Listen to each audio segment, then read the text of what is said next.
ప్రేమ అనేది మన గుండెతోనే ఎక్స్ప్రెస్ చేయాలి, మాటలతో కాదు. మాటలతో చేయడం చాలా కష్టం. అది మన లోపల ఉన్న ఫీలింగ్, అది చెప్పుకోలేనిది.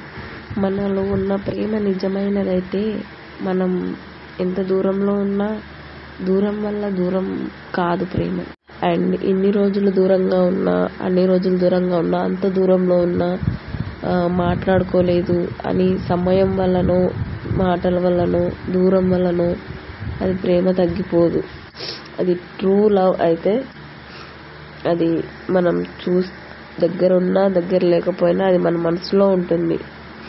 వాళ్ళు మన పక్కన ఉన్నా లేకపోయినా మన మనసులో ఉంటే లవ్ ఎక్కడికి పోరు. వాళ్ళు మనకు రాసి పెట్టుంటే తిరిగి మన దగ్గరికే వస్తారు. అంతేగాని బలవంతంగా మనం మన దగ్గర ఉంచుకోవాలని చూస్తే అది వస్తువైనా, ప్రేమైనా, మనిషి అయినా, ఎవరైనా సరే కొద్ది రోజులు మాత్రమే ఆ ప్రేమ. నా వీడియో మీకు నచ్చినట్లయితే లైక్, షేర్ అండ్ సబ్స్క్రైబ్ చేసుకోండి ఫ్రెండ్స్.